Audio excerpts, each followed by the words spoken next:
and welcome to another episode of Hope After Child Loss. I'm your host, Greg Buffkin, and we are joined today by Whitney Turner. She's here today to share her story about the tragic loss of her younger brother, Ryan, to suicide and the impact that this has had on her life. And by the way, did I mention that Whitney just happens to be my daughter? So, Whitney, it's so good to have you here today. Thank you. And we are looking forward to hearing your story. So what we'd like for you to do is to just go back to wherever you would like to start and tell us a little bit about what your relationship with Ryan was like growing up together. Okay. Well, there's 8 years difference. So, I was kind of like I was the older sister, and I basically helped kind of raise Ryan from when he was a baby. And so we had a really special relationship. Since there was 8 years difference, though, it could get pretty crazy sometimes because I was kind of like the mama and he was, so much younger. And so he always liked to try to push my buttons and, I pushed his back, but we always had a special relationship. And so, just over the years, especially as I was getting older, we really tried to make it a point to hang out together at least once a week and just kind of do stuff together. But, as he got older, he started getting a little rebellious and I got married. And so things kind of changed a little bit and he had sort of a tough time with that. But all in all, we had a really good, special, fun relationship. Yeah, you guys always did have a very close relationship, and it was fun watching how that developed over the years. Yep. So let's go back to what we were originally talking about, and that was the fact that on October the 25th of 2015, we got that call that every family, every parent fears, and that was that we had lost Ryan, that he had taken his own life. And I'll never forget making that call to your then husband, Brad, because I could not bring myself to tell you the news. Right. So take us back, if you don't mind, to those first few hours and days and even weeks following this loss, and tell us what it was like for you personally, because you were married, as you said at the time, right, not living with us here at home. Right. And so there were things that of course we didn't know, and we were so busy with all the arrangements and all that there were times that, we probably were not even really aware of what you were going through. Right. And I think that's the hard part for siblings is like we're so caught up in, trying to make sure that, dinners are lined up, that, our parents are taken care of and there's stuff to eat because nobody wants to fix anything. And so there's just a lot of stuff that you feel like you're responsible for all of a sudden. And I remember the day that I found out that it happened, we were at my then husband Brad's grandmother's house. We'd spent the night with her. And the night before, things were getting really tough with Ryan. There was a lot of stuff going on that we weren't really privy to. And I won't go into all that. But I remember going to bed that night and just thinking, something's not right. Something's going to happen. And I don't know what it is, but I don't know what to expect. And so the next morning when I saw my cell phone ringing and it was you calling, it was about 8:25, I think, that morning. And the first thing I thought of was, oh my gosh, like he's done something wrong. And it's another mess up, and now we've got to, figure out how to fix it. Yeah. That was the first thought that went through my mind. And then when I answered the phone and it was you and you said, I need to talk to Brad, my first thought was, well, maybe this has something to do with a legal situation and you're kind of wanting to know what Brad's opinion of it was. So I just handed the phone over to him and said, my dad needs to talk to you. I don't know what's going on. And then when I saw Brad go to the bathroom away from me, he shut the door. And I remember standing outside the door trying to hear what he was saying, but he wasn't saying anything. And so I was just like, okay, no big deal. I'm sure there's something I'll find out about in a few minutes. I, went about my business. And Brad came into the bedroom where I was, and he just kind of stopped. And he had this look on his face that I'll probably never be able to get out of my mind. He just looked at me and said, I need to tell you something, but I just need you to understand that it's not good. And I said, okay, well, what has he done now? I mean, what, did he overdose or something? Like what? And he said, he's gone. And I said, gone? Okay. Like, where did he go? Because I mean, obviously things are going crazy. So where did he go? Where is he? And he said, no, I'm trying to tell you that he's not here. He's gone. And it didn't compute in my mind what he was trying to tell me. Because I didn't think that was even a possibility. And so I just kept saying, no, that's not, no, that's not what my dad was trying to tell you. Like he's not dead. Like he's just gone. Like maybe he's lost, or maybe they can't find him. And Brad just looked at me and he said, no, I really need for you to understand. Like he's gone. He died. And it still didn't compute. Like I remember just dropping to the floor and I just started screaming. And I just said, no, that's not possible. That's no way is that possible. I'm not accepting that. And I remember just going into a whole different zone for the next hour. I remember just crawling back up on the bed, and the first thoughts that I went through, I remember telling Brad, I said, but he's alone. There's no one up there in heaven for him to be with except for our grandfather that had passed away the year before.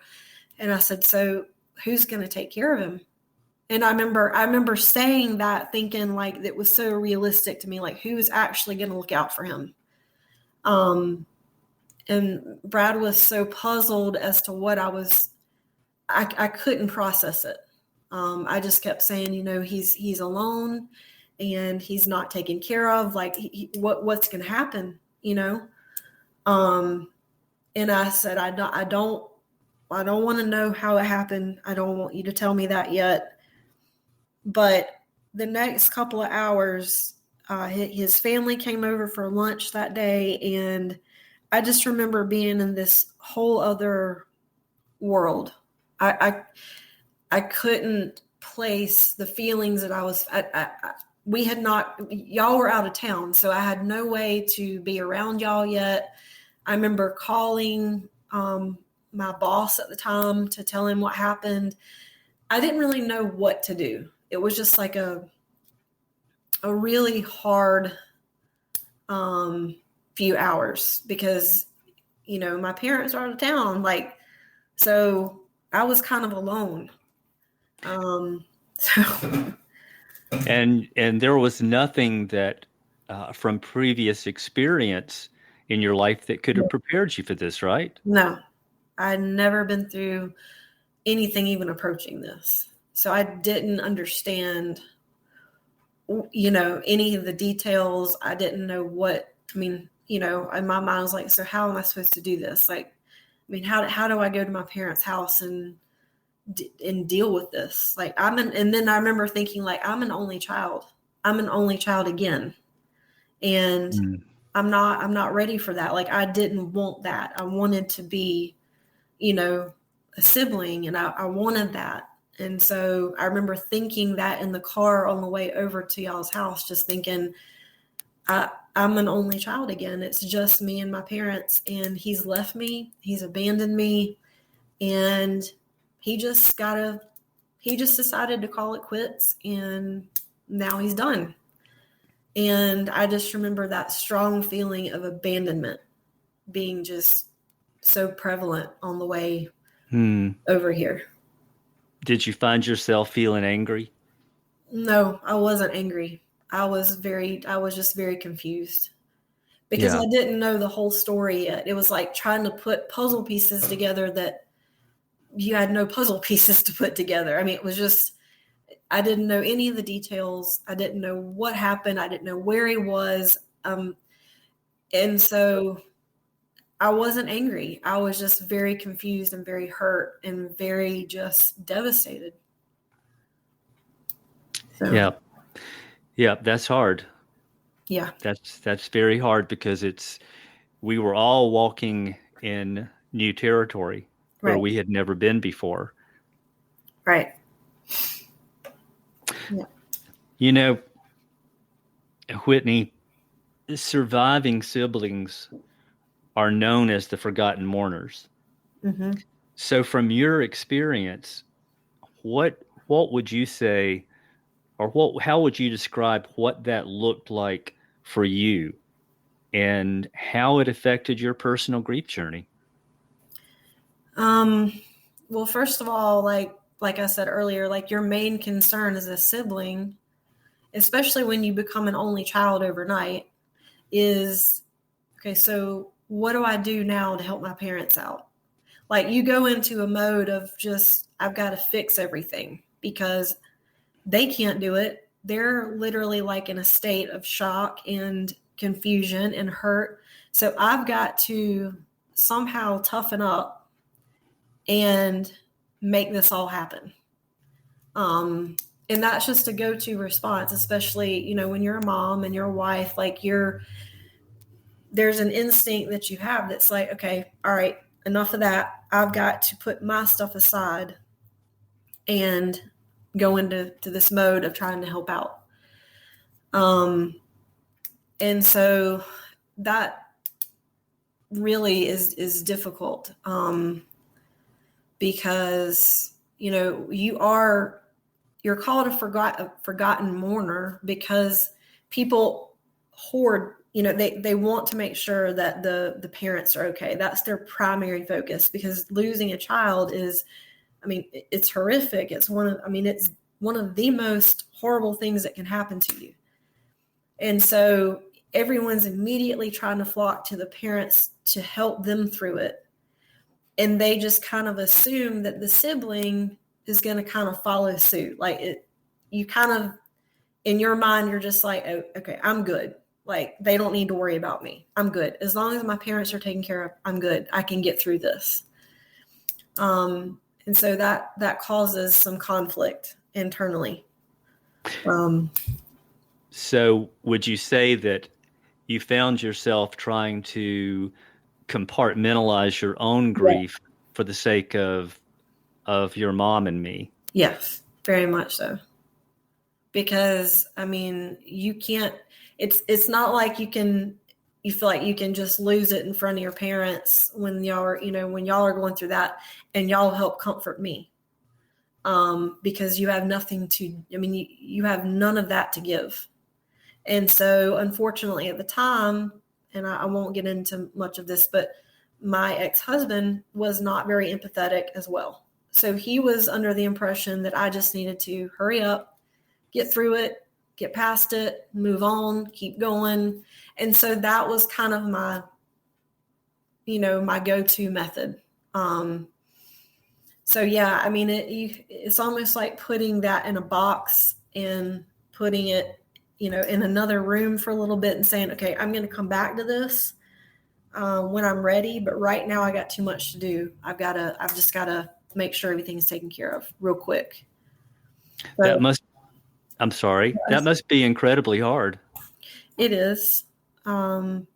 but it's a survival mechanism. So, Yep. That's understandable. mm-hmm. So, how would you describe you've just told us that you struggled with not having a lot of empathy or sympathy from your husband.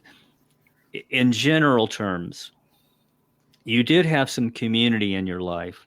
Mm-hmm. What kind of support do you feel like you got in those early days and weeks after we lost Ryan? What did that look like? Tell us a little bit about what you would describe as good and what wasn't so good or helpful. Well, I mean, to be quite honest, and I mean, I'm not about to candy coat this. I didn't really have a community because my ex-husband and I were very isolated. I didn't have a group of friends that I could call and talk to. We didn't have really anybody at church because it was just a complicated situation in my marriage. And so to say that I had a community is false. I really didn't. I was having to do this pretty much on my own. I mean, when I look back, like I'm thinking, that just seems so sad. Yeah. And so, and again, I go back to like, that's why you go into survival mode, because you can't sit around and feel sorry for yourself that you don't have a community, that you don't have friends that you can just call. To make matters worse, my boss was, more interested in when I needed to come back to work than he was about how I was doing. I remember him calling me right after I'd gotten back from making the funeral arrangements with you guys. And he just said, well, I need you back by Monday. And this was like on a Tuesday or Wednesday. And his main concern was me getting back to the office. And I remember saying to him, look, I just got back from making funeral arrangements for my brother. I don't know that I can tell you that I'll be back on Monday, but I will do my best. I don't think anybody really fully understands.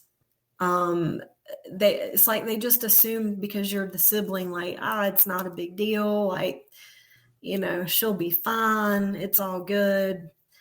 I don't really know why people have that perception so often, but I've found that it's very frequent.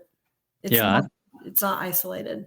I think it is very prevalent. No, they don't understand the impact that has mentally and emotionally, everything. I mean, it's physical, emotional, mental, everything. And you're just completely drained. Yeah, I completely agree with that. I think, as you said earlier, most of the attention falls on the parents. And I think, unfortunately, so many people just only think of it in terms of the emotional impact. They really don't seem to grasp the fact that it is also very physical and it is mental as well. Right. And I mean, there are any number of mental health disorders that come into play with someone who has lost a child, whether it be a sibling or a parent. Right. And fortunately, I think that information now is beginning to make its way more into the forefront so that we do have a better understanding of the impact of grief. Right.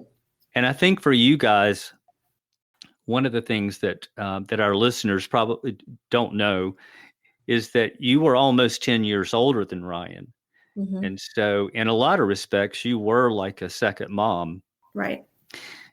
So you guys were closer in a lot of respects than if there had only been a 2 or 3 year age difference, perhaps. Right. One thing I did want to just to ask you to share and I probably should have done this earlier, but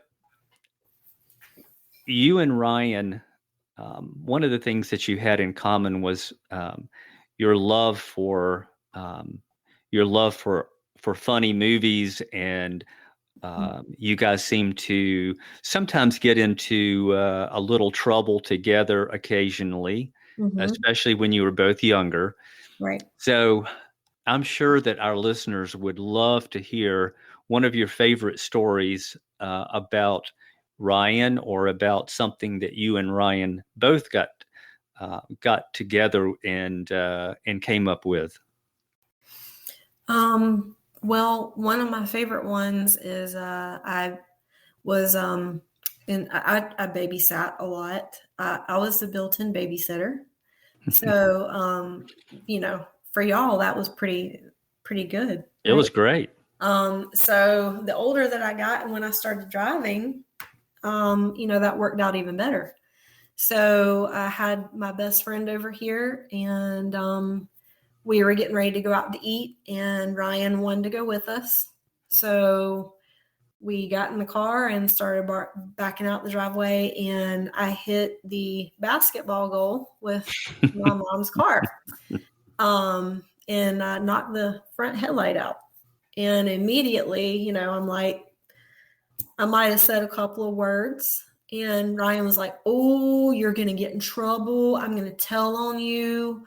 You just said a bad word, and mom and dad are going to be so mad. You're going to get in so much trouble because you just hurt mom's car."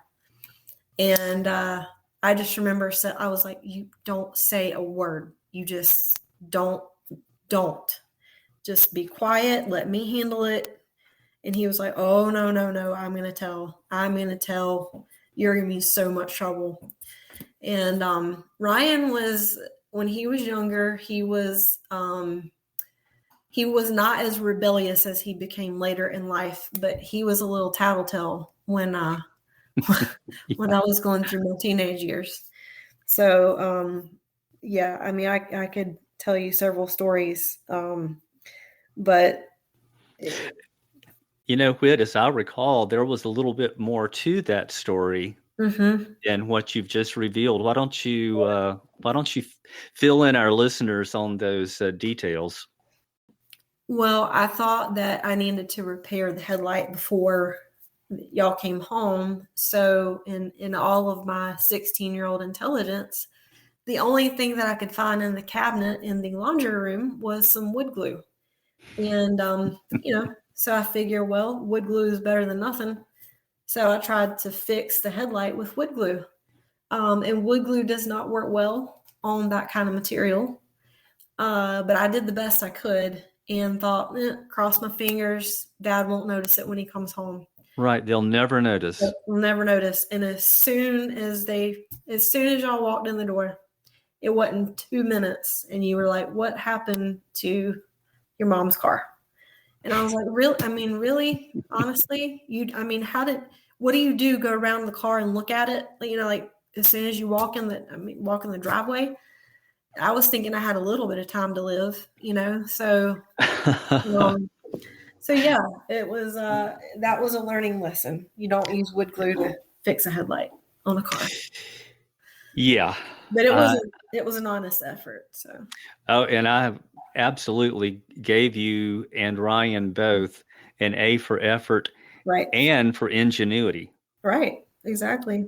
Yeah. Did provide a lot of humor for Mom and me. Oh, I'm sure after you got over the fact that you had to pay for the headlight to be fixed. But other than that, yeah. Yeah, exactly. Little minor details, right? Right. Yep. So, Whitney, what I'm going to ask you now might require a little bit more vulnerability, but would you be willing to share a little bit about how losing Ryan has affected your relationship with God, if at all, and what he's shown you through your grief journey? Well, I think initially, I tried to hold on to my relationship with God because I knew that was really, for me, one of the only things that was going to get me through it. But unfortunately, you become, in my case, I became a little bit angry with God because I felt like he had kind of but Ryan got the free ticket. In my mind, like, Ryan was done. He didn't have to experience any kind of, stress anymore, not worried about money, not worried about his family. I mean, he's just in heaven chilling out, right? And so in my mind, I was like, really? I mean, what have I done to, I've got to stay here and I've got to deal with all of my drama and my stress. And, I didn't take the short way out. Like, and so I became a little bit angry with God and felt very, like, okay, what is your plan for this with me? Because I'd already had a tough time up until then with my marriage and some things. And so I felt like, okay, the enemy must really want me gone because, I don't even know what my purpose is here anymore. Like, I don't know why I'm here. Ryan's there. I mean, he's good to go. And I'm just back here doing my thing. And, seriously, as a sibling, you become faced with your own mortality because you realize, like, it takes 1 minute to just, either you make a choice to stay and deal with your problems, or you make a choice to just quit, time out, go away, and just not ever come back. And you realize how easy that is. And so it's a really hard place to be because you're like, okay, whenever things get stressful, I mean, there's such an easy way out of it. And you have to really, in my case, I really had to hold on to my relationship with God in order to keep myself here, because I felt like sometimes, well, I mean, if it gets too hard, there's always a way out of it. And that's just being blatantly honest. You don't think about that until you have somebody that's close to you do that. Sure. Did you feel like God had let you down some way? Very much, yeah. Because I mean, I wanted a brother. I wanted a sibling so bad when I was growing up. I really wanted to have a brother or sister so badly. And then I felt like it was given to me and then it was just yanked away. And so that felt very unfair. Like, I only got 26 years with him and that was it. Yeah. So. If for our listeners who might not have caught this at the very beginning, and you're wondering what happened to Ryan, he took his life, and so that added an entirely different level of complication to losing him. It's difficult. It's impossible to lose a child. But when you add that complicated layer of suicide, it just leaves so many unanswered questions, right? Yes. Questions that that we struggled with as well. Questions that we'll not have answers to on this side of heaven. Right. So, Whitney, you've got an audience tonight of people who, like you and like us, are on their own grief journey. And they are looking for something to hang on to. People want to know that there's hope, because when something like this happens, it's so devastating and so life-altering that, as you said a few minutes ago, sometimes you don't even really want to be here anymore.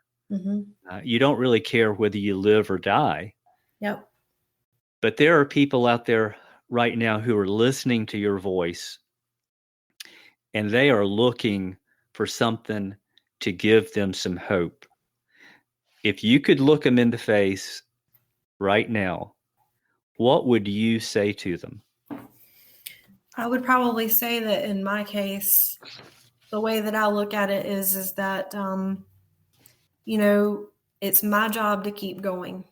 And there's a project called the Semicolon Project that I saw shortly after Ryan died. And it really hit me because the semicolon means that there's more to come. And so in my mind, like, I had to get to the point where I realized that my story is not finished yet. His story got cut short, but my story has to continue until whenever God chooses to take me. But I think the most important thing is to keep, like, you have to live your life the way that your sibling would have wanted you to live. I mean, you're not going to be perfect, but you have to remember that, like, one day you're going to see him again. And until then, you just have to keep living your life the best that you can to do them in order to honor them, basically. That's the way that I see it.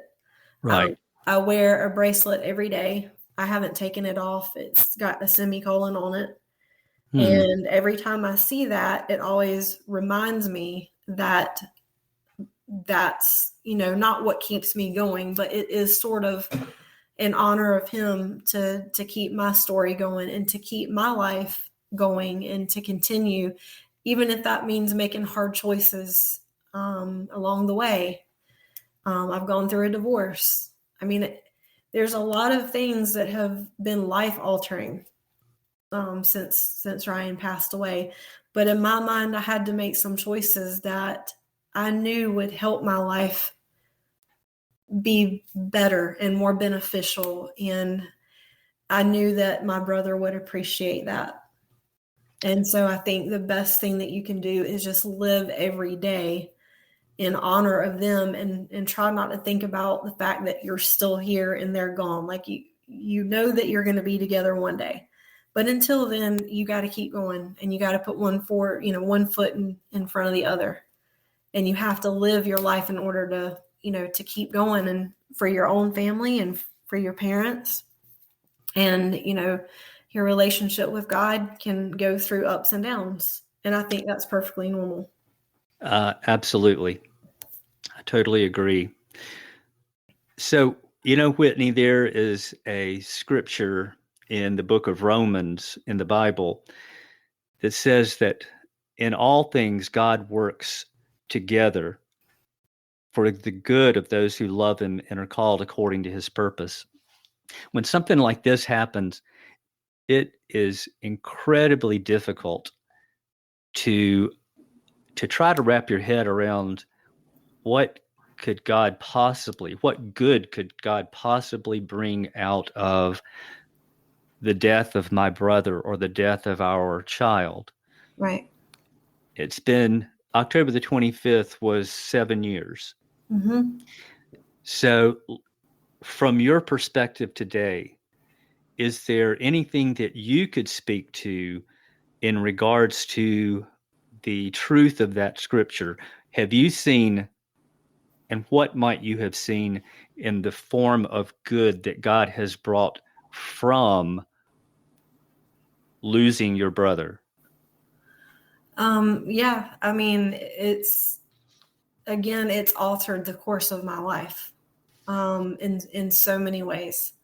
And I think, at this point in my journey, I'm finally able to talk about it more in a more vulnerable way. I'm able to share my story with more people because it does take time. You feel very closed in as to who you can talk to about it, because suicide is so delicate. It's one of those words that nobody wants to use. And so you have to be very careful who you talk to about it. so many people have so many opinions about it. You are So, absolutely right. there's a stigma.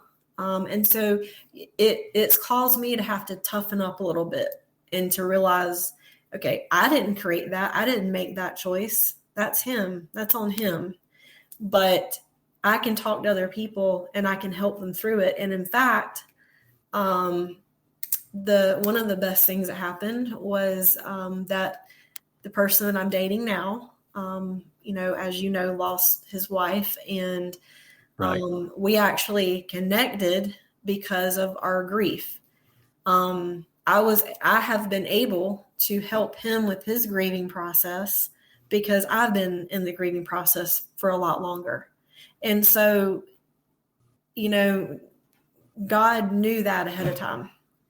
And I don't know that I would ever be able to have helped him, and I definitely wouldn't understand what he's been going through sometimes when he has, bad days or brain fog, which is a very common thing. He's had that for about the past year. And, I've told him, like, that's totally normal. You can have brain fog 2 or 3 years away from losing somebody. Yes. I think, in my opinion, it's just helped me to become a lot stronger person.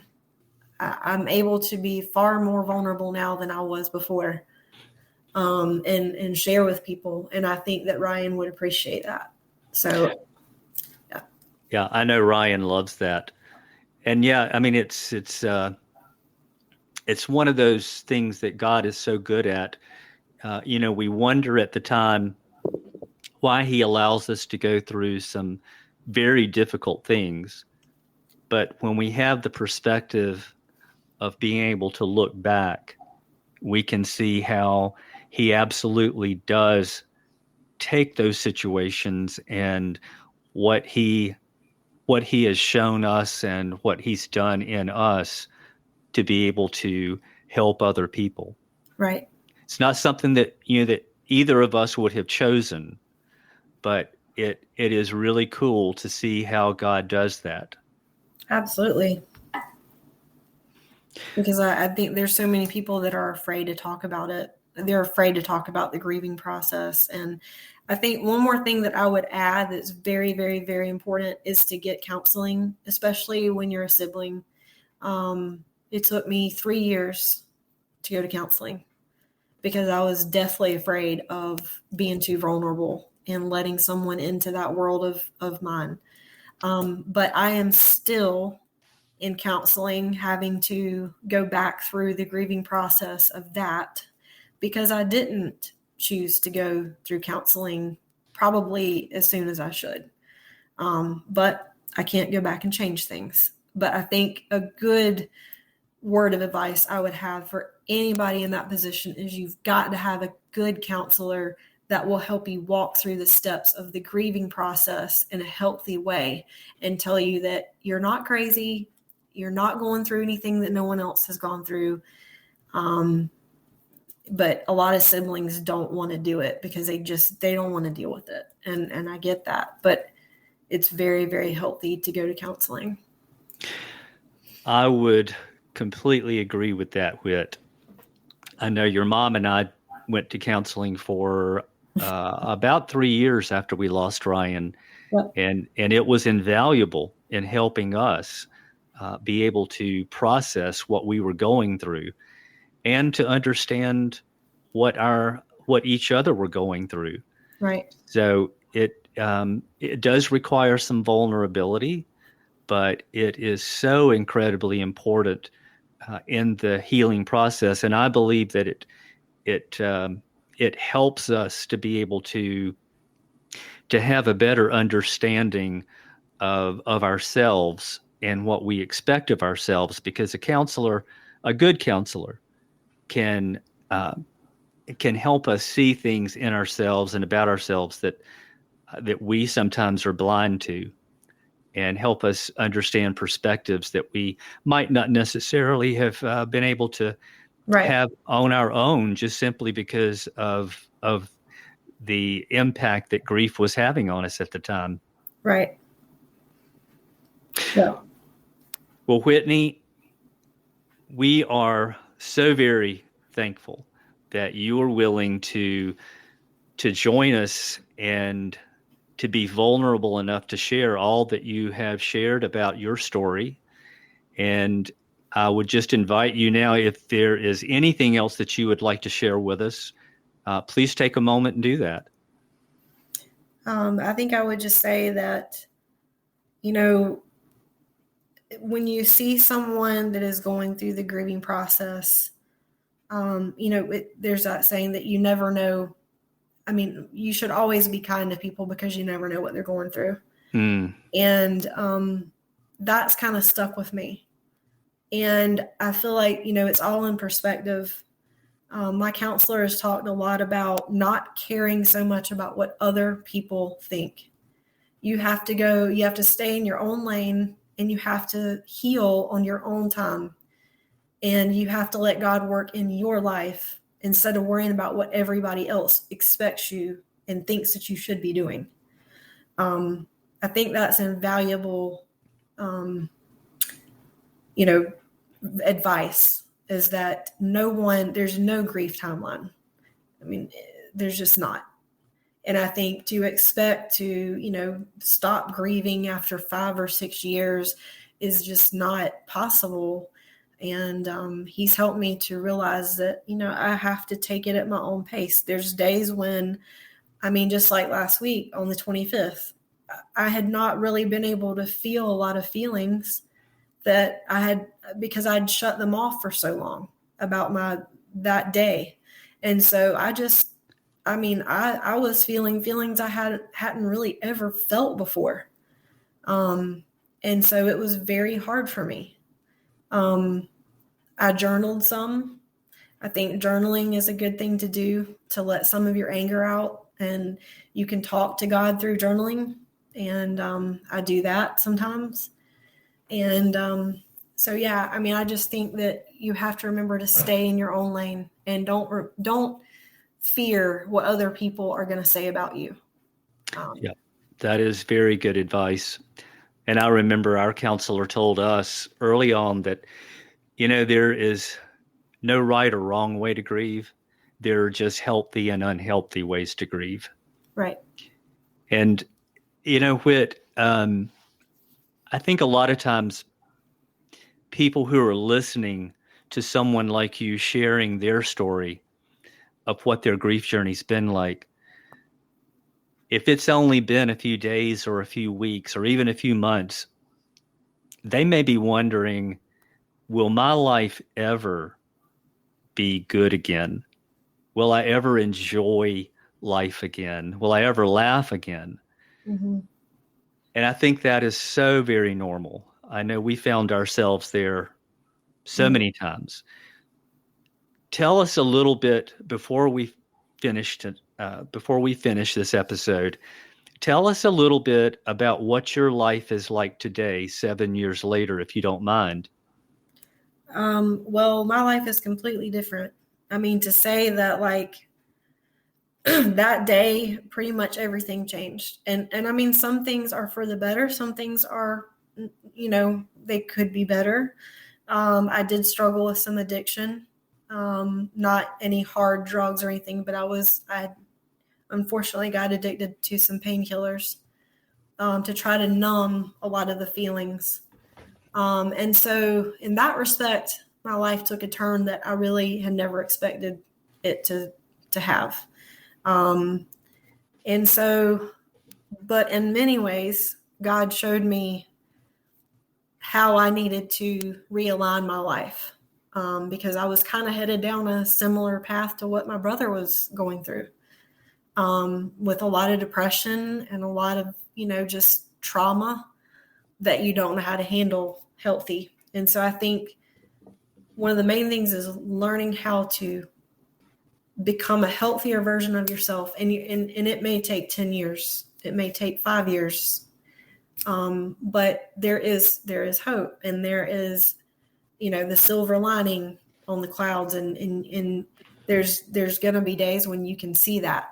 And I don't think if I couldn't sit here and say, yeah, my life is just the same as it was on October 25th, 2015. No, it's completely different. It changed the course of my life, for a lot of it for the better. And so, you just have to, I think everybody just has to go at their own pace. And in my case, I ended up leaving a marriage that I knew was not healthy. I knew it was not what I needed to be in. And so I had to make a decision on my own to do that for myself and my child. I don't know that if Ryan had not passed away, I don't know that that would have ever really happened. I don't know that I would have had the courage to do it. So that's interesting. I'm thankful that I was bold enough to be like, okay, if I stay in this, I may end up like him. But if I leave, I may have a shot at actually continuing to live my life. Yeah. And I think part of that is that when something like this happens, it does give you a whole different perspective on life about what really is important and what's not. Right. We tend to focus on so many things that seem important at the time, but as you look back, a lot of times we can see now that they were trivial. And Right. I think that's one of the things that grieving does. It eliminates your tolerance for a lot of those things that are just really trivial and and don't really carry very much weight, things that really just aren't that important. Would you agree with that? Absolutely. Yeah. I mean, I think there's a lot of petty stuff that like you think about and you analyze before something like that happens. And then after you lose somebody like that, you realize that every minute counts. We're not ever promised tomorrow. And so, just like my boyfriend now says, all we have is today. And so we have to live today. Like, what if this was your last day on earth? How would you live it? You can't think about tomorrow or the next day or the next day. Like right now is all we have. We are not promised tomorrow. And so once you've lost a spouse or a sibling or a child, like you begin to realize that the petty things that you cared about before really aren't that big of a deal anymore. Because if you're not here tomorrow, then, if you're sitting at somebody's funeral, I mean, you really going to be thinking about all that petty stuff? Probably not. Right. You're thinking about the time that you had with them. So that to me is yeah. Yeah. Well, Whitney, it has been such a pleasure having you with us tonight. I'm sure that what you have shared is going to have a tremendous impact on the lives of other survivors who are listening now and who will be listening in the future. So thank you again for your willingness to come and share. And we'll look forward to hearing what life brings you in the future. Thank you. I'm glad I could share. I am too.